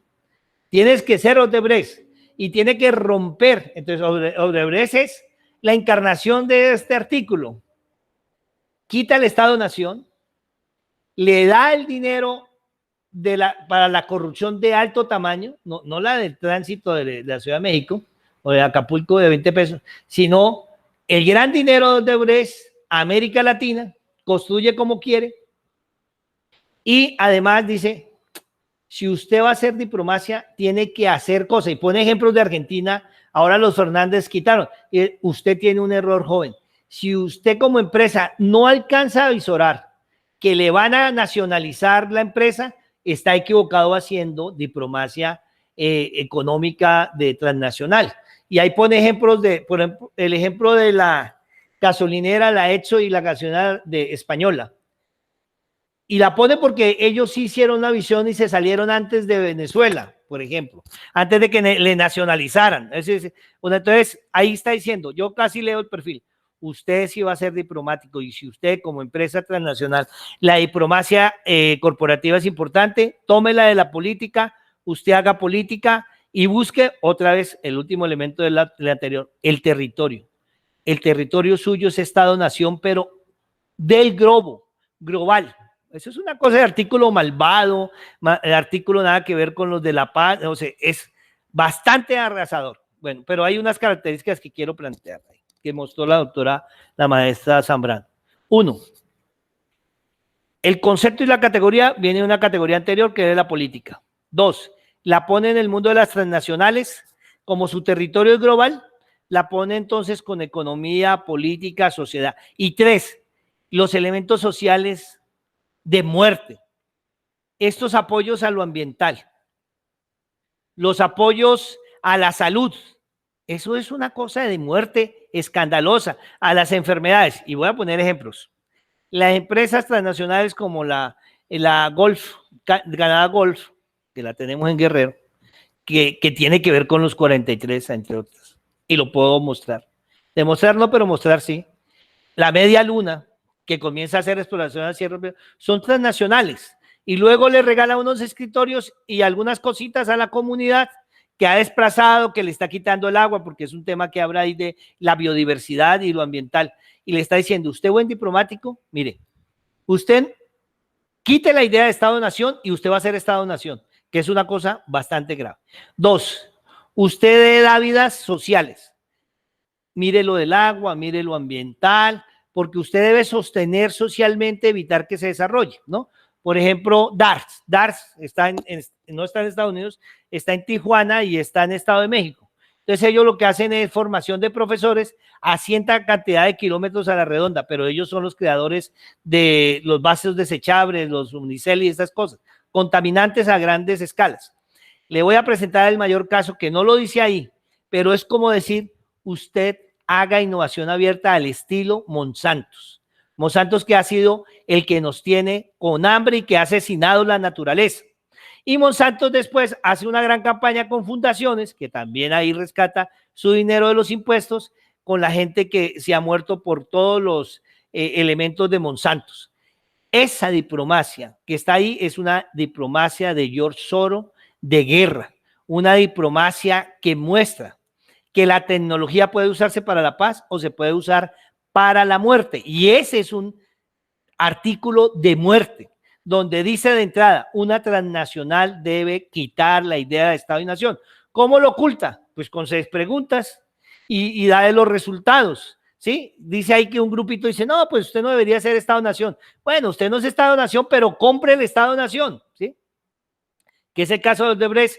¿Qué caso de Odebrecht no es Estado-Nación? Sí lo es Amazon.com y sí lo es Monsanto, pero Odebrecht compra el Estado-Nación, Amazon.com es Estado-Nación y eso tiene que ver con las grandes, por ejemplo, la Open Social Foundation de George Soros, lo que hace es globalizar sus transnacionales con Bill Gates y las computadoras y los software, y después da dinero para que Honduras haga 5 caminatas los 2 últimos años para que se vayan a Estados Unidos y pague y subsidia eso, ¿sí?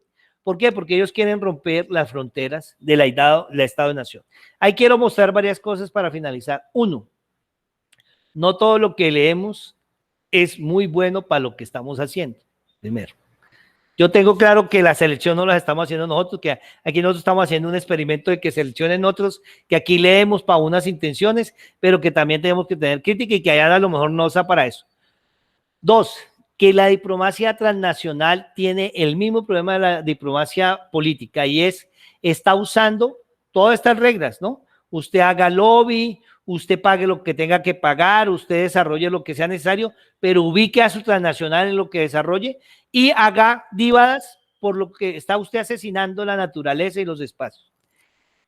Conclusiones, una transnacional está ubicada en la sociedad del conocimiento, pero pensando en sociedades de 4.0. Y este es un artículo de Dávalos, a donde se hace el encuentro global de negocios. Esto es una idea hacia el 4.0, de estilo de transnacionales farmacéuticas que nos tienen con las vacunas que nos acaban de chuzar bueno, a esta muchacha no, porque Zambrano está muy joven, pero a nosotros los viejitos.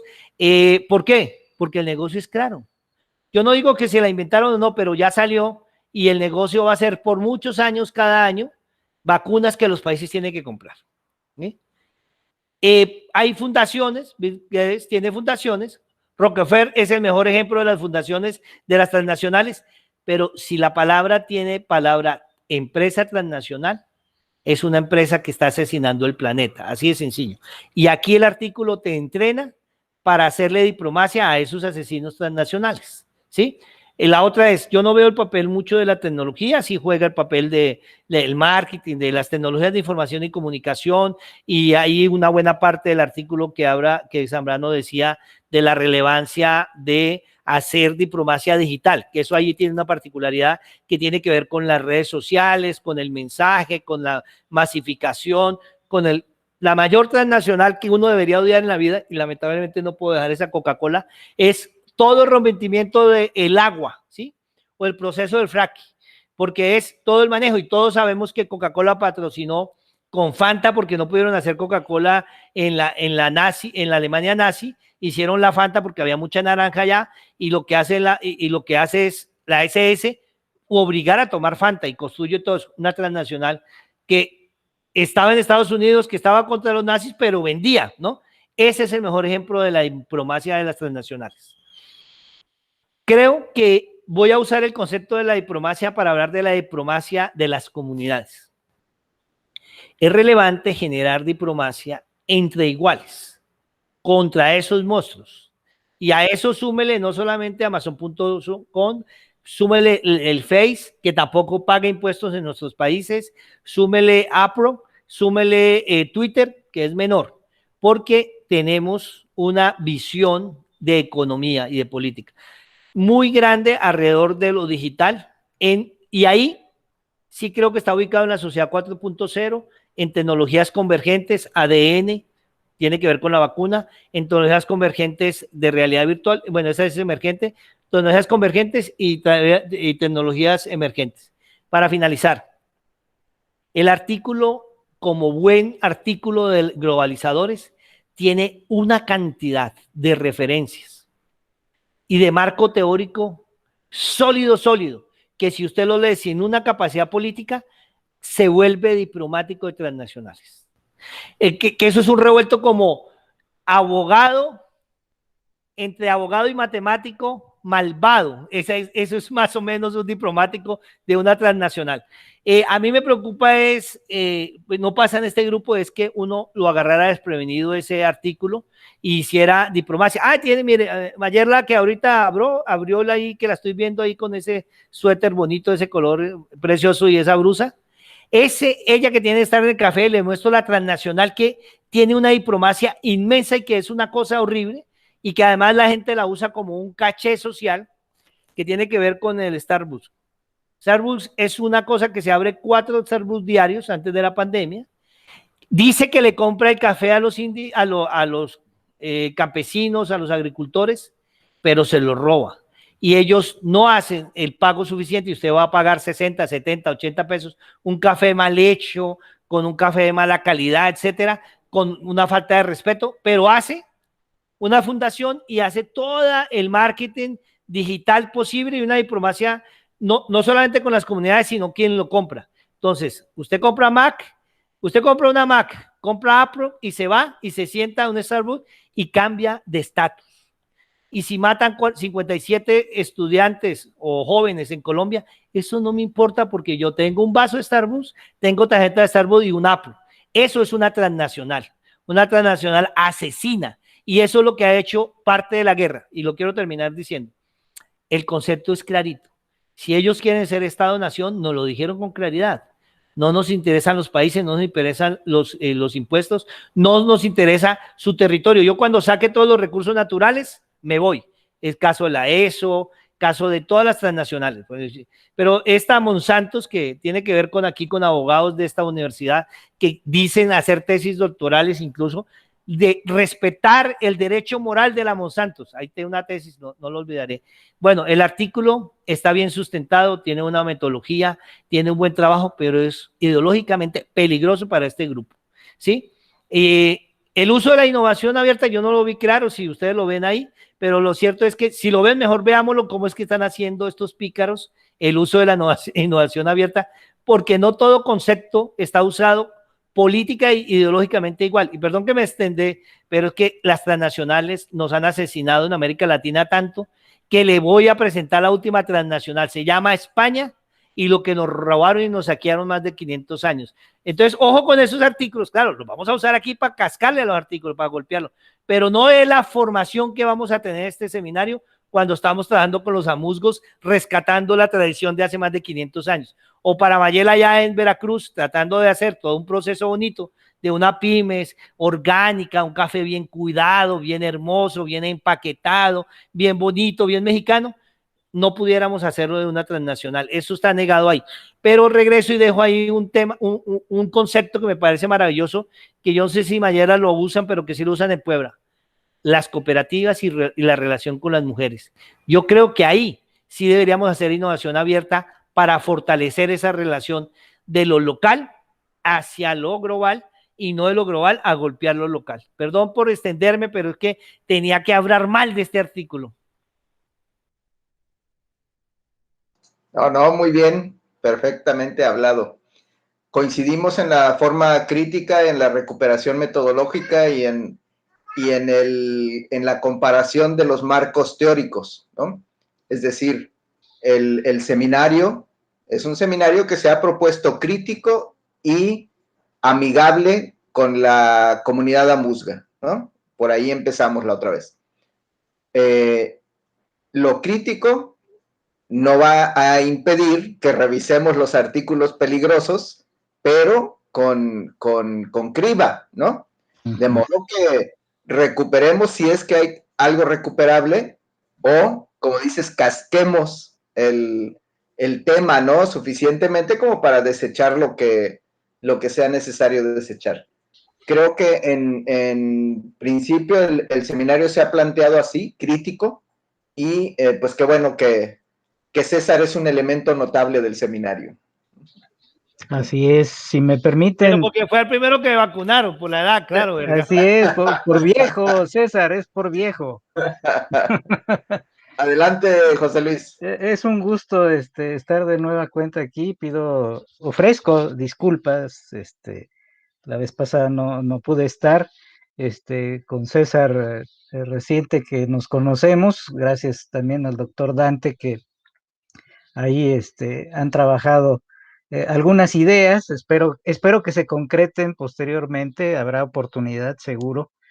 Y es curioso, pero cada vez que yo le eché un ojo a los documentos, y luego la explicación que ustedes dieron, me llamaba la atención cómo era que se podían hilar estos dos, eh, que finalmente, pues, tienen que ver con la cuestión de empresa, ¿no? Prácticamente, y que además el hecho que muy bien lo explicó César, yo iba pensando en cada una de estas empresas transnacionales y que actualmente pues son incluso enemigos jurados de un proceso de transformación que se está pretendiendo implantar en México, ¿no? Con sus errores y obviamente también con sus aciertos, pero son enemigos jurados, ¿no? Esto de no pagar impuestos, esto de ampararse, esto de tener despachos, yo no voy a decir jurídicos, son despachos de jueces, ¿sí?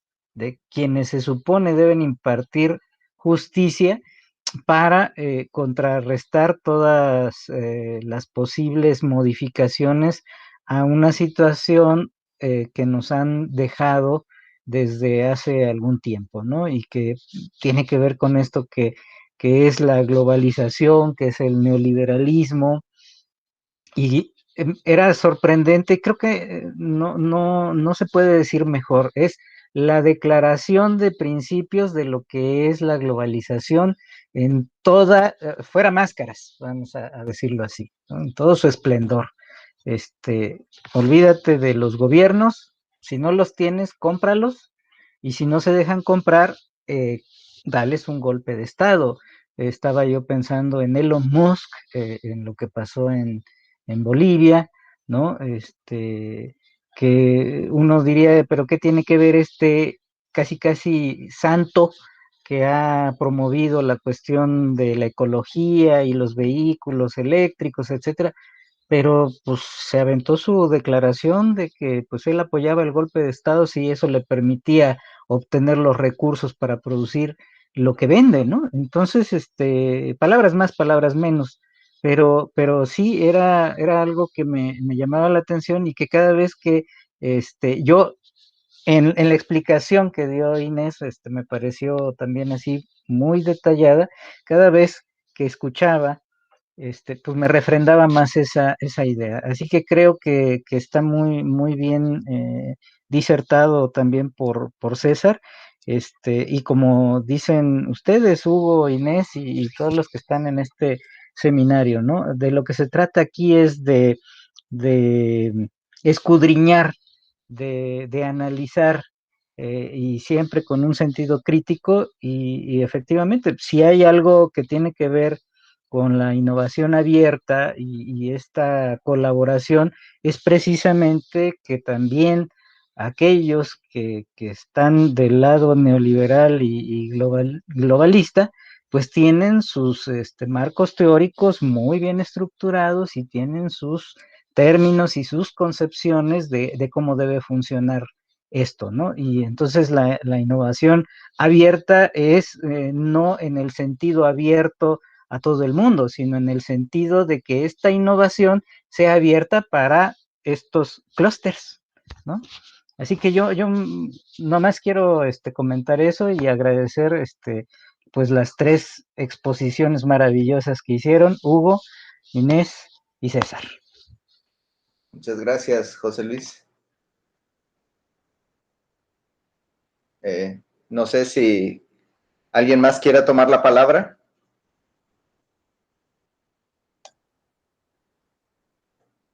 Ever nos iba a Sí, me explicar. gustaría hacer Ok, adelante. Adelante, May. gracias por tomar en cuenta la referencia de la del extraordinario café de Beca.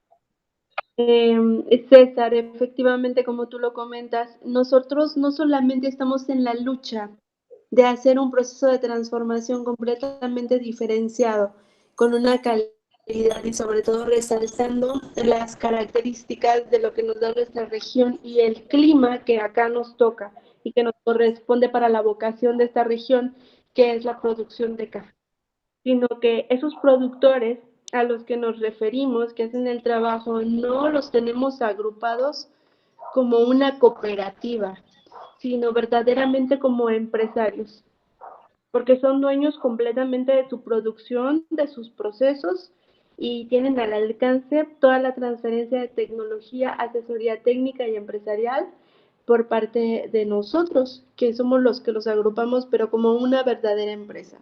Ahora, orgullosamente, tenemos a más de 3,600 productores perfectamente establecidos, legalmente establecidos como empresa. Ciertamente, tratando o intentando de rescatarlos de esas garras de la necesidad de caer en las manos de los brokers o las grandes transnacionales.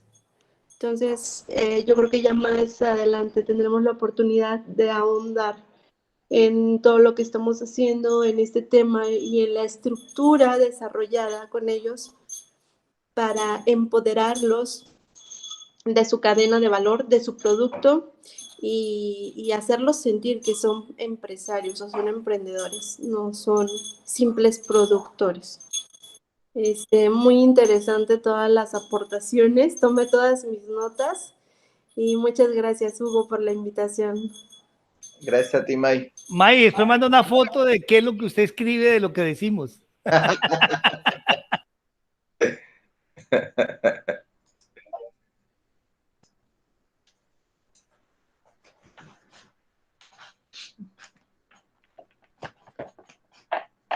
No sé, creo que Ever quería comentar algo. Yo no quería comentar nada, pero bueno, fíjense que primero... Aprieta el botón rojo, Ever. ¿Cómo? Aprieta el botón rojo, el de autoexpulsión, y ya, dices, me expulsaron. Pues yo esperaba que Inés lo hiciera, pero no se atrevió, nomás me llamó la atención, pero la intención era esa. Miren, yo me siento como cuando invitan a alguien a una religión y no es de esa religión, pero está respetuoso, escuchando y acepta amablemente la invitación, ¿no? Sobre todo cuando se ha recibido mucha ayuda, mucho apoyo por parte de los colegas, ¿no?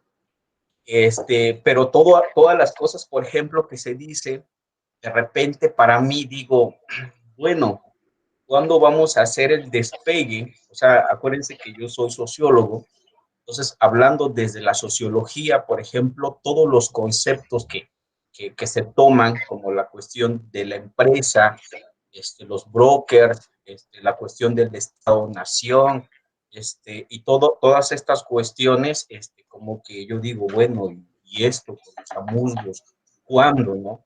Creo que un aporte muy importante, y me gustó mucho la aportación de una compañera la semana antepasada que tuvimos una reunión, cuando ella dijo, bueno, pero es que en la comunidad estas cosas no pasan, o sea, nosotros pensamos más en cooperativas, en economía solidaria, en economía campesina, donde estos conceptos prácticamente no están hilvanados ahí. O sea, no podemos llegar a la comunidad y hablar con estos conceptos que siempre me parecen que no, ¿no? Y creo que los compañeros, tanto César como José Luis, pues han puesto el dedo en el renglón muy claramente. Sin embargo, para esta cuestión, por ejemplo, que comentaba César, más bien, en vez de verlo yo como una cuestión amplio sobre cómo, bajo la idea del Estado-Nación, hay esta cuestión de diplomacia, etcétera, etcétera, yo lo veo más como hacia adentro, como ese discurso buena onda, solidario, donde se incorpora, por ejemplo, a los productores, donde los productores se ven como empresarios, se ven como emprendedores, tanto que Nescafé, por ejemplo, tiene el nombre de don Jorge, de don Ignacio, etcétera, y ellos piensan que ya están involucrados. Yo más bien pensé la cuestión del Estado-Nación como eso, sobre cómo en la empresa, bueno, hay que decir, por ejemplo, que el Estado-Nación pues habla de un territorio, habla de un gobierno y habla sobre cómo hay diferentes poderes, pero dentro de un territorio o región particular. A mí me parece que esta cuestión es una metáfora en el que el Estado-Nación puede verse dentro de la empresa como un autogobierno, ¿no? Entonces hay gestiones hacia adentro, hay formas particulares de cómo organizarse y hay ventas y se llegan a nuevos mercados y hay nuevos productos, etcétera, ¿no? Y siempre hay como una cuestión acelerada de quién produce más y entonces hay una etiqueta para el vendedor del año, etcétera, ¿no? Yo vi esta lectura como eso, como una cuestión de una metáfora de cómo hacia adentro se construye una forma de organización, cómo políticamente, como se dijo, se puede llegar a algunos lugares, pero bajo ese discurso, ¿no? De que incorporamos tus nombres en la etiqueta, ahora el producto, aunque es de Nescafé, va a tener el nombre de Petronila, de Jorge, de María, etcétera, ¿no? Lo que pasa también, por ejemplo, con el tema del mezcal. Ahorita los maestros mezcaleros propiamente pues son maquiladores, pero ellos que tengan una botella de mezcal propia no lo tienen, ¿no? Y entonces cuando se hace un artículo, también como bien comentaba César, y sabes escribir y eres un experto, pues el documento es todo un arte, ¿no? Porque lo pincelaste bien, lo adornaste bien, los autores y todo, ¿no? Pero sí hay que tener mucho cuidado respecto a cómo aterrizamos los conceptos, cómo aterrizamos las ideas y principalmente sobre cómo llegamos a la comunidad y cómo hablamos de estas categorías que me parece que a nivel local son otras, ¿no? Creo que todavía la comunidad, yo no quiero decir que la comunidad no está preparada, sino que la comunidad tiene sus propias formas. Cuando ustedes comentaban sobre estos temas, yo cuando entré a CIATEC tuve un problema muy particular cuando comenzaron a hablar de un texto sobre, ay, ¿cómo se llama este texto? Bueno, un texto que hablaba sobre cómo Chiapas, por ejemplo, no estaba preparado, que Chiapas tiene petróleo, Chiapas es agrícola, Chiapas es rico en un montón de cosas, pero que le faltaba como un poco de innovación, que era culpa de los pequeños productores que no quieren a las empresas, que no quieren desarrollarse y que cierran básicamente como esta forma de operar y crecer y dirían ustedes, pues no quieren la innovación abierta, ¿no? Me parece que se cierran. Sin embargo, con una lectura particular, pues nosotros podemos ver que la historia de Chiapas, pues no tanto es así como se dice, ¿no? Sino que realmente pues, en Chiapas hay pobreza, hay caciquismo, hay una historia donde la gente que tiene el poder se queda con todo, y que a veces la gente indígena, por ejemplo, se rebela y ante la rebeldía, pues lo ven como personas revoltosas, que no quieren el desarrollo, etcétera, ¿no? Como esos polos de crecimientos que querían hacer las zonas económicas especiales, si no me equivoco, ¿no? Donde muchas de las poblaciones decían, es que nosotros no lo queremos, ¿no? Porque realmente eran puntos estratégicos para que el clúster, como ustedes dicen, vaya creciendo, pero que no beneficia a la gente. Finalmente, cuando estas cadenas se establecen, la gente se vuelve empleada, ¿no? Trabaja en la limpieza, trabaja como vigilante, hace otras cosas y fractura la identidad, la tradición, las costumbres, etcétera, ¿no? Creo en ese sentido que el texto da pauta para ver el tema de diferente modo pero también nos obliga a nosotros como a pensar, bueno, y todo esto, ¿cómo lo aterrizamos en la comunidad? Una cosa muy especial que también ustedes comentaban, pues las lecturas no las escogimos nosotros, son lecturas que se nos han dado y a partir de esas lecturas reflexionamos, pero vamos a tratar de ver sobre cómo estas lecturas las podemos aterrizar en el ámbito que a nosotros nos cambio por ahora.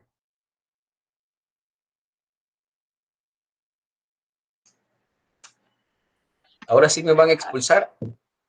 No, no, no, para nada. Votaría en contra de tu expulsión. Sí, por hacer eso. Vamos a seguir esperando que cambies. Sí, ya sé.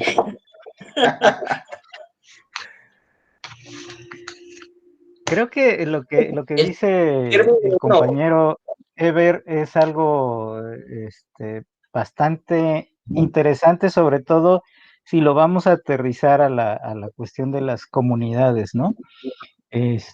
Aquí yo creo que me recordó la cuestión del tequio. Yo siempre que pensé en esto de innovación abierta, he pensado mucho en la cuestión del trabajo colaborativo y retomaría esta última parte que acaba de mencionar el compañero Ever en ese sentido, ¿no? Hay un trabajo que se hace en solidario o en solidaridad con otros para avanzar hacia ciertos propósitos, ¿no? Así es como creo que tiene que mirarse más en el sentido que acabo de mencionar, ser solidarios, no como en el sentido de las lecturas de la diplomacia corporativa, ¿no? Porque ahí el propósito no es hacia una comunidad o a una sociedad en su conjunto, sino más bien hacia un grupo que tiene intereses comunes y esos intereses comunes no son precisamente las cuestiones relacionadas con la equidad y con la igualdad o con los derechos, sino más bien con los intereses, ¿no? Entonces, yo agregaría esto al comentario de Ever, de verlo así, como un tequio, sobre todo para tequio en el sentido más actual, ¿no? De un trabajo solidario, no como el tributo, ¿no? Porque creo que la palabra original era como el trabajo que se daba en tributo hacia la aldea o el imperio en ese entonces, ¿no? Entonces, así yo le agregaría esto. Les acabo de compartir el título del documento, se llama La complejidad económica de Chiapas, es un texto de Ricardo Hausmann, si no me equivoco, y él es de Harvard, ¿no? Entonces, él hace un estudio en el estado de Chiapas y ve por qué Chiapas es pobre, y centra sobre esta cuestión en el que Chiapas es rico en biodiversidad, en un montón de cosas, pero entonces surge la pregunta, ¿y entonces por qué es pobre teniendo todo lo que tiene? Y entonces ellos dicen, bueno, es pobre porque le hace falta complejidad económica. No hay organización, la gente no se organiza, no tiene tecnología. Sus únicos polos de desarrollo son tres, están en Tuxtla, están en Tapachula y están en Comitán de Domínguez. Son los únicos polos de desarrollo que tienen, pero me parece que todo se va en que hay que organizar a la gente. Pero previo a eso, me parece que hay una lectura en que hay que acabar con la pobreza, hay que distribuir los recursos, hay que hacer tales cosas, ¿no? Entonces, cuando nosotros o cuando Chiapas deje de ser lo que históricamente ha sido, me parece que entonces va a haber un desarrollo más equilibrado y óptimo para los pueblos, ¿no? Pero bueno, es una opinión. De hecho, es un problema abierto, ¿no? Yo quiero hacer el comentario, Hugo, si me permiten, Yo me Adelante. imaginé que iba a estar así la sesión hoy, la verdad, por eso en un momento dije, hay que empezar. Le comenté a Hugo, yo no veo innovación abierta en este artículo de la diplomacia, ¿no? Sin embargo, bueno, como dicen, sí estaba escrito muy bonito y todo, y algunas cosas, vaya, se tenía que comentar. En Shalebrook, en el concepto de innovación abierta, en su concepto de innovación abierta, puntualiza que debe generarse valor. Y el valor tiene que ser de adentro hacia afuera y de afuera hacia adentro, ¿no? Para que en términos incluso de modelo de negocio se pueda hablar de que se practica la estrategia de innovación abierta, ¿no? Entonces, en muchos casos no sucede así, ¿no? Cuando yo pienso en la comunidad AMUSGA, cuando termino de leer los artículos, en el caso de modelo de negocios, pues de pronto uno no puede pensar en hablarle a veces a las comunidades en esos tecnicismos que efectivamente ellos no entienden, como dice Ever. Y por otro lado, termino de leer el otro artículo y pues sí me quedo como, ¿qué acaba de pasar aquí, no? O sea, si yo me bajo a la comunidad, esto pues definitivamente no aplica. Pero, como dice Ever, ellos colaboran. ¿Cómo podemos trabajar? Ellos colaboran mucho y yo me atrevo a decir que practican la agilidad desde hace mucho más tiempo que yo, ¿no? Tengo 10 años haciendo un poco de agilidad y no soy realmente, no me considero experta, pero ellos hacen agilidad desde esta práctica del tequio y seguramente otras, ¿no? Y sí se organizan, sí son capaces de organizarse. Yo me atrevería a decir que incluso en este término de la diplomacia corporativa, a veces hasta algunos académicos jugamos ahí de abogados del diablo, ¿no? Pero bueno, sí pienso en cómo bajamos esta información y estos conceptos y estas prácticas de las que estamos hablando, y creo que tiene uno que vivir estando en las comunidades y con la gente y trabajar con ellos para ver cuál es el aprendizaje eh, que ellos pueden darnos, y yo creo que ellos practican la innovación abierta. Cuando una tienda local en Xochitlahuaca pone en su tienda que es de artesanías, de arte, y la abre para otros compañeros que son productores, que son panaderos y que permite en ese sentido estrategias, apertura a la tienda, hace la invitación, muchas cosas son mediadas por la tecnología, ¿no? Mencionaba también cómo se ve, hay muchas cosas que son mediadas por las tecnologías, de repente no se ve ahí, pero cómo se gestiona conocimiento, ¿no? A través de las tecnologías, cómo la tecnología puede impulsar muchas cosas. Entonces, yo creo que efectivamente, como dice Ever, hay que pensar en cómo bajar hacia las comunidades, pero en el sentido de entender su cosmovisión y ver cómo sí aplican muchos conceptos de los que nosotros estamos hablando.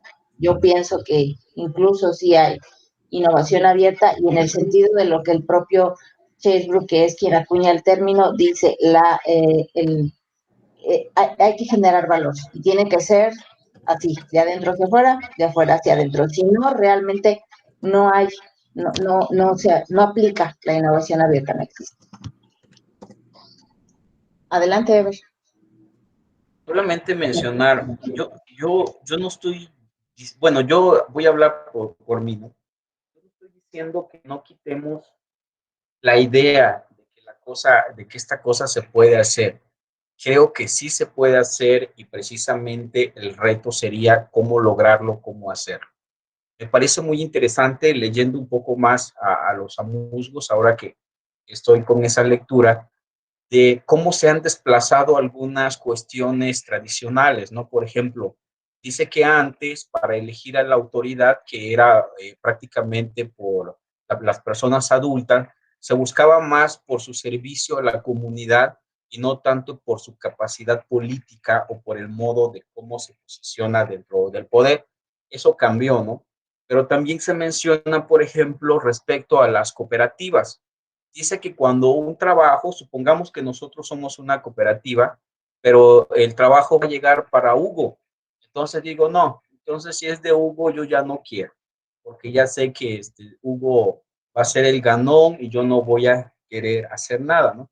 Pero ellos dan el ejemplo de cómo, bueno, cuando hay cosas así como de una cooperativa de pesca, por ejemplo, y recae en un presidente o en un algo, y entonces el dinero va para allá o el recurso va para allá, la gente mejor desiste y dice, no, ya sabemos cuál va a ser el final de todo esto y mejor no le entramos. Pero cuando la cosa es para la comunidad, todo mundo le entra. Como por ejemplo, cuando reparan la calle, cuando hacen el puente, cuando trabajan para meter el agua, etcétera. Y lo que se juzga ahí es que, otra vez con Hugo, que es mi amigo, por eso lo agarro a él de ejemplo, supongamos que Hugo no trabajó, entonces dice que hasta se le puede tachar de delincuente. Puras cosas ¿Por qué malas. está pasando por un camino? ¿Por qué está pasando en un camino donde prácticamente no colaboró, no contribuyó, no hizo nada? Entonces, es como esta idea de cooperación, solidaridad, etcétera, ¿no? Y que las cosas se pueden hacer.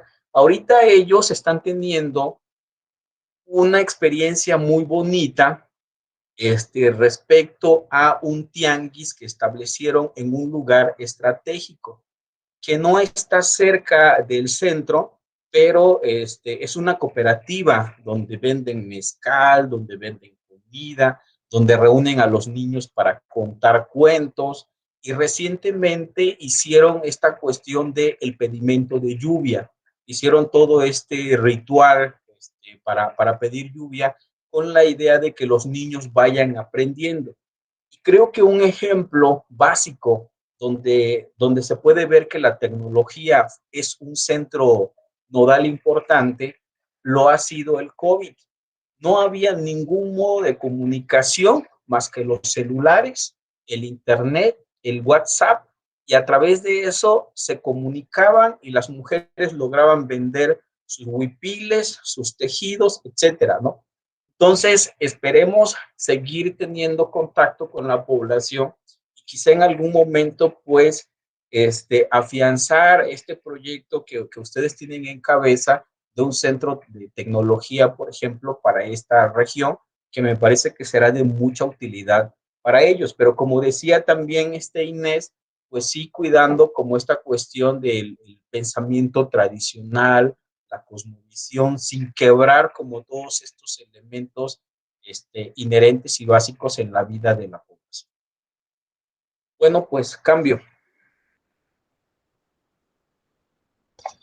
Muy rápido y una disculpa, ya saben, mis funciones de directora, tengo una reunión ahorita a las 7 con un grupo de la escuela, entonces les agradezco muchísimo esta aportación a este debate y nos vemos en 15 días. Se quedan con Hugo. Muchísimas gracias. Chao, chao.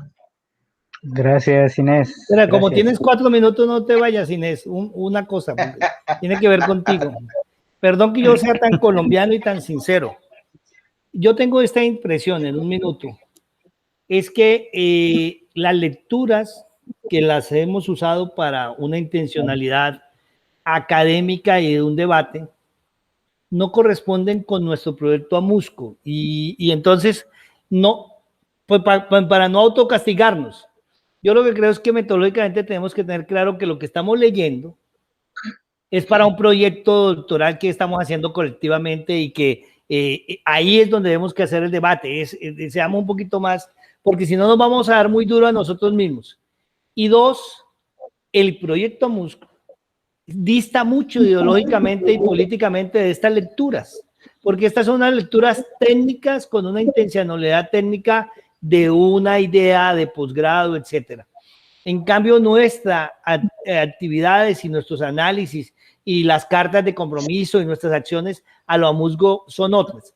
A lo mejor algunas cosas rescatamos, pero yo digo que no deberíamos combinar las dos cosas. Yo incluso lo hice hoy para advertir que eso no nos va a servir en el sentido que son dos formaciones. Entonces, clarifiquémonos a nosotros mismos, ya para que se vaya Inés, por favor entendamos que estos artículos lo estamos haciendo intentando sacar alguna cosita, pero ideológicamente, académicamente se dista mucho de la propuesta que tenemos con lo de paz de Amusgo, y entonces entendámoslo. A lo mejor aquí hacemos unas actividades, pero estos artículos, perdón, que anticipe, ninguno de los que vengan no van a ayudar al proyecto Amusgo, porque son técnicas ideológicamente diferentes, ¿sí? Eso me parece que a lo mejor sí nos ayude como centro de tecnología de información y comportamiento humano, nos ayuda a desarrollar algunas cosas, pero metodológicamente, ideológicamente, políticamente, en muchas formas no tiene que ver con el otro tipo de proyecto que desarrollamos también casi las mismas personas,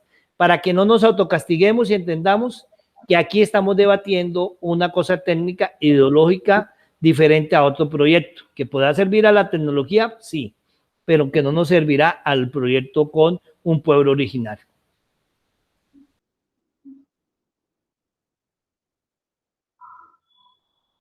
No sé, Hugo.